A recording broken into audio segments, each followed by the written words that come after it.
Hey guys, MrPokke here, back with another video, and on today's episode of Early Access Review, we are finally gonna be talking about the moving wallpaper that is behind my green screen, Jane Doe. Jane Doe is an S-rank physical anomaly agent that deals tremendous assault damage because she has a very unique capability that allows assault damage to crit. Her damage is very reminiscent of Honkai Starbucks super break team comp that you guys have seen from Harmony Trailblazer as well as Firefly.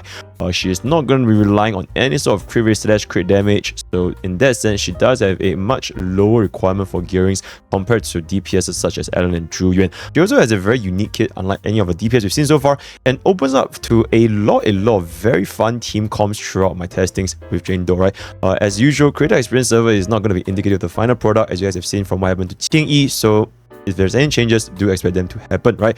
That being said, from what I've been playing, there is one specific team that has performed very nicely compared to a lot of the other teams I've tried. We will be discussing a playstyle, W engines, drive disc, Mindscape, and team comps, and all of them in this video. Without further ado, let's get into today's content.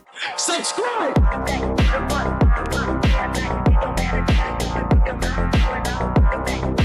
Alright, so jumping straight into Jane Doe's character kit. Passion is gonna be a sort of Jane Doe's main gimmick. So in the passion state, Jane Doe's physical anomaly build-up rate is increased by 25%, and if her anomaly proficiency exceeds 120, which should always be the case, each point raises the attack by 2 up to a maximum of 600. So if your Jane Doe can somehow manage to hit 420 anomaly proficiency, then you can get the full 600 attack buff on top of her current state, right? Within this passion state, Jane Doe's skill that deals damage consumes passion stream, and activating a perfect dodge or defensive assist regenerates passion stream. Eventually, when all of the passion stream is going to be consumed, then she will exit the passion state, right? Her basic attack is going to be where majority of the damage is coming from, but more specifically not from the damage multipliers, but from our anomaly build-up rate. That's right, Jane Doe's damage, it is pretty much non-existent for both the basic skill as well as the ultimate. Very similar to how Firefly's damage is non-existent until you actually break the target. So just like Jane Doe, until you actually reach the assault threshold and you can trigger assault, her damage is extremely low. You're pretty much not gonna see any semblance of damage up until you trigger the assault. And the reason why the basic attack is gonna be very important for Jane Doe, they are one of, if not the highest ways of stacking on the anomaly build-up rate from her basic attacks, right? Particularly the 4th and 6th of a basic, as well as the enhanced heavy attack, the Sao Chao jump, right? So that is gonna be that. Note that unfortunately, in this game, we are only going to be able to see the damage multipliers as well as the days multipliers. There's no such thing as anomaly multipliers, so we can only take it from visually how much the bar goes up per normal attack, right? So maybe hopefully one day MrPokke can add this in the future.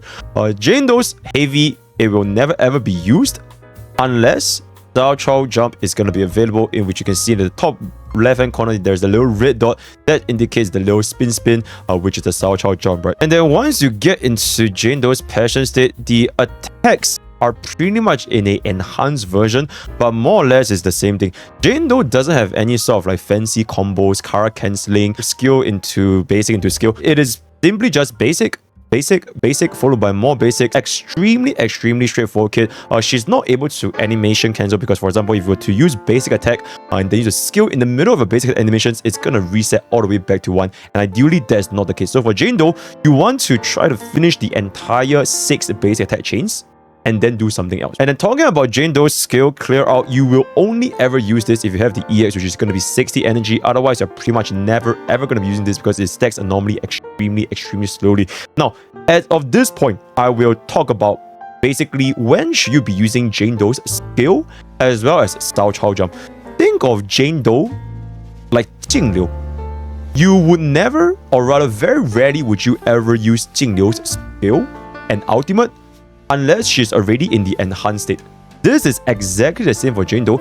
You will almost never ever use your skill or Sao Chao jump unless you're already in the passion state. because that is when you will deal a lot more physical anomaly build up, which can allow us to hit the assault threshold much higher, not to mention deal more damage. And the reason why this is exactly like Jane Doe is because both the enhanced skill as well as Sao Chao jump, they can be used to build passion as well, which means that you can in fact use these skills in Sao Chao jump to make Jane Doe enter into passion state faster. Most of the situation, I've realized that this was a net DPS loss. I'm just going to be saving it to the core skills, right? But before going to that, Jane Doe's dodge counter as well as parry.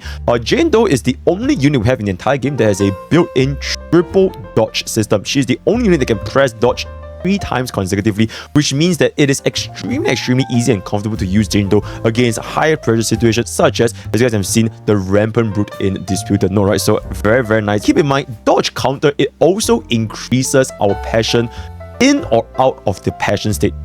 So dodge counter is going to be a very integral part of Jane Doe's kit when it comes to not only maintaining herself within passion state, as well as it comes to dealing the anomaly build rate to trigger assault, right? You can say that against an enemy that is more aggressive, such as the Rampant Brute, Jane Doe's DPS actually goes up. The more you dodge with Jane Doe, or the more targets you dodge with Jane Doe, the faster you can stack on this passion state or maintain herself within passion state. Keep in mind, these dodges, they also increase the amount of passion gained from the number of attacks she's facing. So if you're going to be against a situation where there's 2 mobs or 3 mobs attacking you at the same time, and you dodge all 3 of them with a single dodge, you do get triple the amount of passion state gained from this one particular dodge. Right? That being said, within both the enhanced passion state as well as the normal passion state, there's not too much of a difference. More or less the same multipliers. You are pretty much always going to be using this whenever the opportunity arises, so that is going to be that. Yeah, and finally for Jane Doe's ultimate final curtain, it instantly refreshes passion to the maximum, and it gives us 1 stack of Sao Chao jump. Now, unlike other DPSs like you've seen from like Alan and Zhu Yuan, Jane Doe is one of the only DPS which I personally found that you want to try and use this ultimate towards the end of the stun window. This refreshes your passion state from 0 or from 1 all the way to full again. And the name of the game of Jane Doe is to try and stay in this passion state for as long as humanly possible. So if you just finished up your chain attacks and your passion state is at full bar, using ultimate here is a little bit counterintuitive, because the moment you exit out of passion state, once the daze window is closed, then Jane Doe will have to restart building herself back to passion state all over again. The actual damage from Jane Doe's ultimate honestly is pretty low, and like I mentioned, Jane Doe's kit, it is not relying on the damage multipliers at all. She's pretty much only going to be relying on the assault that can crit, right? So that's going to be that. Now, jumping into Jane Doe's core skill, and I also want to take this opportunity to briefly touch on what exactly does Jane Doe do. So the name of the game with Jane Doe, staying in this passion state for as long as humanly possible. The moment Jane Doe exits passion state, her damage falls off by quite a considerable amount. Not completely, because we can still trigger assault even when we're not in the passion state. There are a few ways that Jane Doe can do to go back into passion state again. Number 1, use the ultimate. Very straightforward, and like I mentioned, you want to try to use the ultimate towards the end of the daze window in order to get the maximum uptime as possible, right? And number 2, you can basically use your basic attacks, skill, etc. to kind of refresh our passion state. But keep in mind, if we use our skill during the passion state window, which should be the case, the passion actually goes down instead of going up. You are basically expanding the passion. You want to do more damage with your EX skill, right? So through my testing, I've realized that this is not a very efficient way of getting Jane Doe into the passion state. It does take quite a bit to rely solely on Jane Doe's basic attacks as well as skill, get back into passion state again. And if we were to use Jane Doe's skill, then we can't use skill during the passion state itself, right? So same thing for Sao Chao jump as well. If you're using Sao Chao jump outside of passion state, it is a net DPS loss, because you want to use this during passion state since it does increase the bar when you are already in this state, right? Which brings us to the final way of maintaining Jane Doe in passion state. Chain attacks. The moment the enemy is dazed and you chain attack into Jane Doe, she will instantly replenish passion state to full, as well as getting 1 proc of Sao Chao jump. So these 3 ways led me to my thought process of playing Jane Doe, and it made me realize that Jane Doe as a unit performs exceedingly well the faster the enemy reaches daze window. Not only does it refresh our passion state completely, it also allows our actual assault to deal way more damage, because stun damage multiplier, it also affects our assault damage. And since Jane Doe's single assault crit has such a massive multiplier. Dealing these assault crits within the daze windows will significantly boost our overall DPS. I find myself using a daze with Jane Doe extremely comfortable. That means that she is definitely not restricted to only using daze teams, and I'm going to be talking about this a little bit more in the team conversation, right? So anyways, back to where I was saying, the core skill. Now, the Nod state is going to be applied by any of Jane Doe's attack lasting for 10 seconds, and this Nod state will have two different effects. Any assault triggered during the enemy's Nod state will have two things. First of all, your flinch extends by 5 seconds, and this is extremely beneficial for stacking on daze as soon as possible, even for non-daze teams. And in case you guys forgot, flinch and assault, they are both basically effects within the physical anomaly, right? Assault is just this very big chunk of physical damage as well as interrupting the enemy action, while flinch will increase the daze that the target receives for a certain period of time. So getting this flinch extended by 5 seconds, it allows Jane Doe to still break the target even if you're not going to be running a daze unit, and if you are running a daze unit, then this will break even faster, right? Another effect, which is pretty much the bread and butter of Jane Doe's entire kit and why her damage is absolutely ridiculous, is gonna be the fact that assault can crit at a 40% crit rate / 50% crit damage. This crit rate scales up by 0.16% per anomaly proficiency, which basically means at 375% anomaly proficiency, you will get 100% crit rate.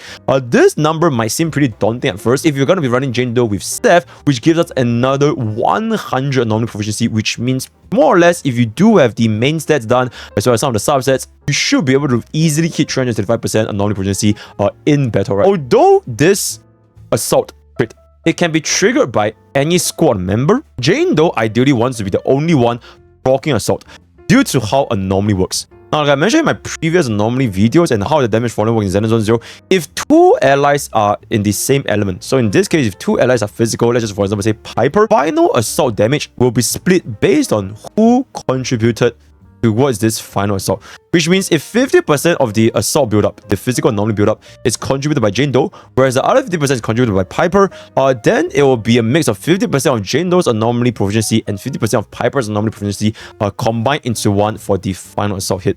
And since Jane Doe's kit herself, she does way more anomaly damage, it will unfortunately dilute the final assault damage, even though anyone can trigger this crit, right? So do take that into consideration when you are going to be thinking of running a Jane Doe with another physical unit. Now, one more thing which is going to be the additional ability, that Sore Spot. Crucial, very good because it does give us 20% anomaly build-up rate, which is pretty much similar to break efficiency in Honkai Starbucks. If the target is already suffering from anomaly, then this goes up to 35%, which is where this whole disorder team comp comes into play. If we apply a debuff such as shock or burn, then we can trigger this physical anomaly build-up to assault at a 15% higher anomaly build-up rate, right? So that is pretty much Jane Doe's character kit, and I want to jump into exactly how do we play Jane Doe towards the later portion. But before we get into that, I just want to touch on the W engine as well, the drive disc option. Now, for Jane Doe, her W engine is very reminiscent of Alan's W engine, which is the next best in slot substitute. It does fall off by quite a considerable amount if you want to compare it to the signature weapon. In this case, it's going to be the sharpened Stinger. Upon activating a dash that gains 1 stack of Predatory Instinct, up to 3 stacks, each stack increasing physical damage by 12%. And if we do a perfect dodge, then you will instantly gain 3 stacks. Upon reaching 3 stacks, our anomaly build-up rate increases by 40%. This is the only W engine in the entire game that has a buff to anomaly build-up rate, which is pretty much equivalent to buffing a break efficiency in Honkai Starbucks. Not to mention, it also gives a whopping 90 anomaly proficiency as the main stat for this weapon, right?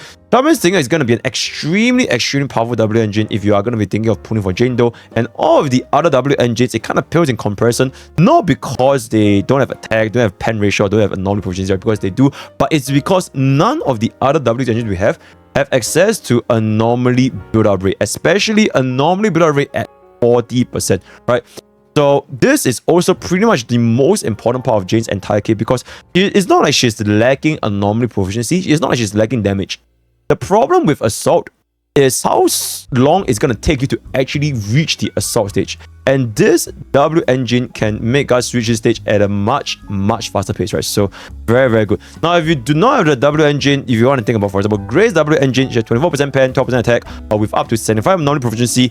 It is a considerable downgrade compared to S1 without the access to the anomaly build-up rate. The damage will probably be the same. You might not see a very big damage drop-off, but it's just how frequent can you trigger this anomaly assault going against targets like, for example, like mobs or even elites, where you can instantly deal with them within like a single assault or maybe even 2 assaults. Then you might not see that big of a difference for the W engines. But if you're up against a boss with a very large health pool, and you need multiple assaults to actually take down this boss, then that's when you can see Jane Doe's W engine really start to shine in, right? So that is going to be there for W engine. Then jumping into our drive disc is pretty much Fang Metal as well as Freedom Blues. If you're going to go for the 4-piece Fang Metal, then you got to get access to 35% additional damage for 12 seconds. I personally feel it's not that crazy. The reason why is because Jane Doe, like I mentioned, her damage output is not going to be tied to any of her other kits like her ultimate skill or basic attacks.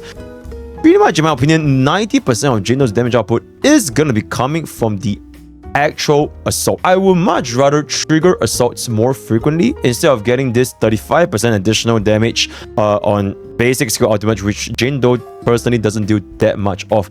That's why 4-piece Freedom Boost, in my opinion, I think is probably a little bit better, because when our EA special attack hits an enemy, it reduces anomaly without rest to the attribute by 20% for 8 seconds, and it does not stack with others of the same attribute.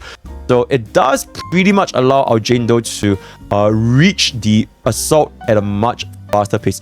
I thought of using Freedom Blues with a secondary support unit such as Seth, or such as Lucy, such as Grace, but unfortunately, because this is only going to be tied to the Equipper's attribute, so unfortunately, until we get a physical support for Jane Doe, then this 4-piece Freedom Blues is not going to be able to be used on our other supports. Our slot of 4 and 6 is definitely fixed. Anomaly proficiency, anomaly mastery, no questions asked, 100%.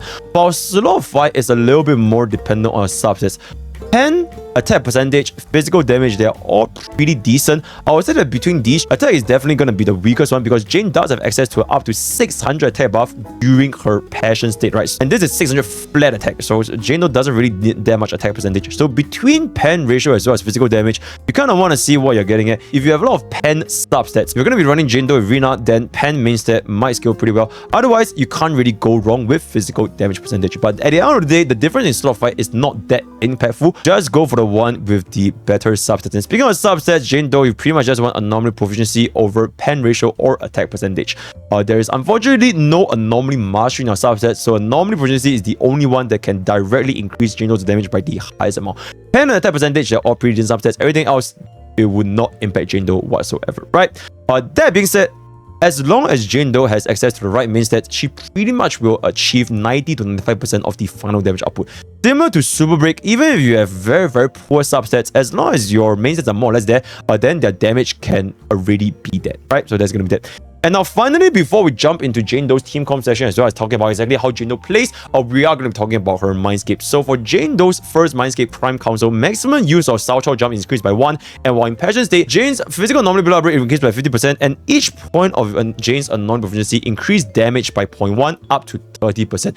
So first of all, 2 Sao Chao Jump is very nice. It drastically improves our anomaly build-up as well as the duration of the Passion State, which means that Jane Doe can now stay in this Passion State for a much more considerable duration, right? To get the full damage percentage buff, which is 30%, you need 300 anomaly proficiency, which is very easily obtained with Jane Doe, with Seth, with W engine, so not too much considered. You're pretty much going to be getting this 30% physical buff. Now, this is mine between Jane Doe's M1 or Jane Doe's signature weapon. I would say Jane Doe's signature weapon, the W engine, it is way higher priority compared to her M1. The main thing is basically gonna be the additional Sao Chao Jump, which will increase our passion state as well as dealing a more assault anomaly to the target, right? Then for Jane's Mindscape to adapt to the environment, when she hits an enemy in the north state or when any squad member triggers assault, 15% of the target's defense will be ignored. Additionally, when assault damage triggers a crit damage increased by additional 50%. So First of all, 15% defense ignored or any defense ignored is always going to be a very, very good debuff since it is a separate multiplier. Second of all, if we get more future units or more future buffs that can allow us to stack on defense down, then we can see this defense down scaling very, very well. For this additional 50% crit damage, it means that our crit is now going to be based on 100% crit damage instead of 50%. So it's also a very, very good buff. For Jane Doe's Mindscape for Adapt and Thrive is not that important. Whenever we trigger Assault or Disorder, increase our anomaly attribute damage by 18%, lasting 15 seconds. Pretty much just this very normal 18% damage buff, so not too much to say over here. Now, Jane Doe's Mindscape 6 Shady Technique. When in Passion State, Jane's crit rate increases by 20% and crit damage increases by 40%. After any squad member triggers Assault, Jane instantly enters Passion State and gains a max Passion Stream. And when Assault triggers a crit, performs additional attack dealing physical damage equal to 1600% of her anomaly proficiency. Now, I have not tested this yet because I'm still mentioning of Jane Doe's M0, especially when we want to talk about team comps. But assuming this wording refers to the Assault damage crit, it will pretty much lower our anomaly requirement to a 100% crit rate, as well as increasing our crit damage by 40, which means now we're at 140% crit damage with our M2. But this crit rate doesn't really change a lot since we should already be hitting 375% anomaly even at M0. So you are going to be hitting 100% crit rate with or without Jane Doe. Now, this additional 1600% of our anomaly proficiency, it is based on her anomaly proficiency scaling. Of course, this also scales with our stun multiplier of all of our buffs. So this damage can definitely be very, very respectable, and it triggers every single time we proc an assault, which basically turns our nuke into an even bigger nuke. So very straightforward direct damage increase. As to how much exactly this is, I'm going to find out next time when we actually get to play with Jane Doe in $1 versus $2,000 Jane Doe. One thing to keep in note is now, whenever any squad member inflicts assault, we can instantly enter the passion state and gains max passion stream. This opens up a potential for basically our second physical assault trigger, but it is still not going to be our main focus because from M1 onwards, Jane Doe should be able to maintain almost 100% uptime on passion stream, especially against a target that attacks you very frequently, which means Jane Doe needs to use perfect dodge a lot more frequently, which replenishes our passion stream, right? M6 pretty much means we are definitely gonna be in this passion state for like pretty much the entire battle without too much of a problem. But I would say it is not that game changing because in my opinion, Jane Doe's team building is still more or less gonna be the same cup of best on team comps, right? And now with that, we can finally talk about Jane Doe's playing, what I found playing with her, as well as the team comps that I've tested using her, right? So for Jane Doe's team comps, I mentioned a little bit earlier on, Jane Doe's entire kit hinges on Jane Doe staying in this passion state for as long as humanly possible. And there's three ways to do this. Number one is ultimate, number two is true her basic and skills, and number three is going to be true chain attack. What I have found from my hours upon hours of playing is that Jane Doe, she performs exceptionally well if we run her with someone that can daze the target faster. Now, through my testing, I realized that if we have an enemy that is starting from 0 days, and our Jane Doe at this point has a maxed out passion stream, so we're gonna use our Southpaw jump, we're gonna use our basic attack, blah blah blah. Usually what ends up happening, especially with our Sav's buff, the enemy will be left at roughly 50-ish to 60 days build up out of 100. At this point, Jane Doe has completed her passion stream. She ran out of juice. Death, the buff is also more or less going to be expiring. What can we do during this more or less 40 days damage number to fill in the gap? Through my testing, I have found that using a daze unit to quickly deal 40-ish days damage to the enemy's daze bar and then slap into our Seth, into our Jane Doe, that gave me the highest damage rotations, because this means that we pretty much have almost no downtime in Jane Doe's passion stream. Upon reaching this stun state, Jane Doe will use her basic, use a skill, use a Southpaw jump, all that comes out, and towards the end, right before the enemy is about to exit her stun state, then you pop off Jane Doe's ultimate. When the enemy exits, you can then kind of restart everything all over again. So Jane Doe goes in, get the buff from Seth first, right? Get the buff from Seth first, goes in, deal all the damage, and then once she has depleted passion state, you swap into your Dazer, and your Dazer is gonna daze the enemy, and the whole process repeats itself. So with that being established, who is the Dazer that fits into this little gap over here? There are two particular ones that I have found out. First is Coleda. Now, Coleda is what you would call a burst Dazer. She has exceptional Daze multiplier from her EX skill, as well as the final hits of the base attack or the enhanced base attack or the dodge counter. So Colada, I found that after using a single skill into a base attack chain, you will more or less bring the target to the Daze state. Sometimes you don't even need to use the base attack. Even a single skill will instantly bring the target all the way to Daze state, which will then resume our cycle. So Colada is probably one of, if not the fastest ways for Jane Doe to reach her passion state. But then I found out another Dazer, that not only does she daze at a pretty decent speed, she also allows to deal way more damage during the Daze state. And she shares the same element as Seth, which means that both this Dazer as well as Seth, they can then apply electric anomaly, triggering shock, transitioning into Jane Doe perfectly for to proc her big damage plus disorder. And this stunner is none other than Qingyi. In my opinion, Qingyi is unironically Jane Doe's best insult teammate. That's right, she is the best insult teammate for Zhu Yuan, and she is also the best insult teammate for Jane Doe from what I've experienced so far. In terms of clear speed, in terms of damage output, everything Qingyi has been able to do the job very well. So typically what I do with this Qingyi Jane Doe Seth combo is I try to get into battle with Qingyi first, because Seth unfortunately do not have access to max energy instantly when we start in the shield defense. So first you do a Qingyi skill into a basic attack chain, you will pretty much definitely break the minions, right? So once the minions are broken, you swap back into Jane Doe, and Jane Doe's chain attack has a very wide range, so she can easily cover a lot of the mobs and deal physical anomaly, deal the shred, deal the damage, and you can pretty much pop almost every single mob in the game from a single trigger of our physical assault, right? So at this point, you want to either swap into Seth and use his skill into heavy attack and give Jane Doe the shield, or you can continue using Jane Doe against the boss. Just continue doing what you're doing, and then when the boss is about to hit you, you can then swap into Seth to cast a parry attack. Seth can also provide the shield even during a assist attack. And I'm going to be talking about this in Seth's early access. But basically, these are two ways that you can run Seth with. So for the quicker way, stay into Jane Doe, use Seth to parry, then this parry leads us back into Jane Doe. So Jane Doe is going to keep continuing up until her passion stream is completely depleted and she exits out of passion state. You use a skill, use Sao jump, and you pretty much have nothing left to use. And at this point is when you switch into Qingyi. So Qingyi is going to do continuous damage. Remember to also apply your enhanced Moonlit Blossom. That is going to allow us to set subjugation, which will then deal increased stun multiplier damage, right? So very important to use that. So with the Qingyi remaining on the field, before you break the target, ideally you want to use Seth again to refresh the shield for Jane Doe and then finally break the target. Upon breaking, you kind of want to just go into either Qingyi or Seth, whichever one that can trigger the lightning shock anomaly. Then you swap into Jane Doe. Jane Doe is going to always be the final one. So once Jane Doe is in play, like I mentioned, use base attack, use skill, use Sao jump, because everything just refresh, boom, and towards the end of the enemy's day cycle, if they're still not dead, use the ultimate right here, pop back into full, and the cycle kind of repeats itself over and over again. So throughout this entire explanation, I can kind of tell myself, Jane Doe, she's not exactly like a on-field DPS as to what players think she is.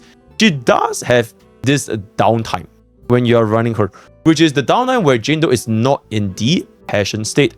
So to fix this downtime, you either run another Dazer to trigger chain attack as soon as possible, or you just swap into another anomaly unit like Grace or even Rina to kind of apply our debuffs, apply our shocks, and use this downtime to kind of stack on all of the other anomalies and then swap back into Jane Doe again. So, and I have found, as you guys have seen from all of the video playbacks, Qingyi's clear speed is absolutely the fastest compared to all of the teams that I've tested with Qingyi, with Colada, with Grace. Very nice, very good. And this is the only team that I have so far that actually achieved a 1 million damage assault crit. So absolutely insane team, and in my opinion will be Jane Doe's best.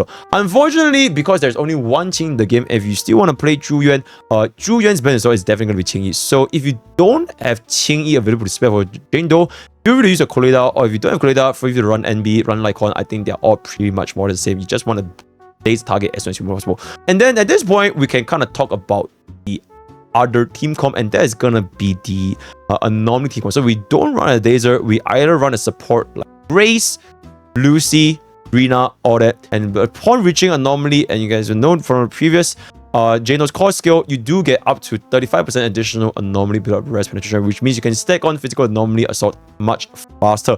So that is also another way to go. Jane Doe's slot 2, which means you really secure Jane Doe. You secure either you want to play Daze or the anomaly. The final slot is going to be Seth. I'm going to be touching about this more in his own personal C server video. Every other unit, even though they can buff, you know, Nicole has the defense shred, Lucy has the attack buff, they are not as direct as compared to Seth. And let's just be real, Seth's playstyle is extremely cool with the charge blade and all that kind of stuff. But more on that in the Seth's video. But just on Jane Doe, this is where I kind of formulate, in my opinion, the best installed team comp options for Jane Doe. Jane Doe, Qing Yi, Seth. If you don't have Qing Yi, run Corrida. If you don't have Corrida, run any of the deserts you want. If you want to run a normally build-up team, do expect yourself to clear a little bit slower, but I find myself having decent success running Jane Doe with Grace plus Seth. And when it comes to Jane Doe's pooling value, in my opinion, I think she's extremely fun. Her damage is extremely high. So far, there hasn't been an end content that can kind of contest with Jane Doe's absolutely ridiculous assault anomaly damage multipliers. Then on Zone 0, it's all about Shogun. It is all about the feeling of playing a kid. And for me personally, I found myself clicking with Jane Doe very quickly, just on how comfortable this kid is, how much damage she's dealing, and how flexible she is. You can run with Daze, you can run with Anomaly. I'm pretty sure when, you know, future units comes out like Bernice, which is Fire Anomaly, or you can run like a Disorder team, all that kind of stuff. So the potential is pretty limitless for Jane Doe. As long as the baseline is there, which is the physical assault critting, her damage won't go anywhere. You can make this a lot higher by running the absolute best team comp. You can make this a little bit less optimal, but you can still clear off the stages. So in my opinion, Jane Doe is a very good pool for an account. And with that, we have come to the end of Jane Doe's early access review. Word of the day is going to be, you know what? Red. Classic. Alright, join Twitch, join YouTube, join Discord. Let me know what you guys think in the comments below. Also, specifically for Jane Doe, let me know what you guys want to test, because I think this character, especially when it comes to the team competition, there's a lot of potential to be cooked over here. Unfortunately, I don't really have enough time due to Black Myth, due to Genshin, all that kind of stuff, so I couldn't really test out every single one of Jane Doe team comp, but this is pretty much the best I found so far, right? So look forward to an actual release, or if you guys want more videos about the C server in the next week, let me know as well. So yeah, that's pretty much all I have for today. All the best for your gacha pools, all the best for Jane Doe when she comes out. I'll see you guys next time. Take care.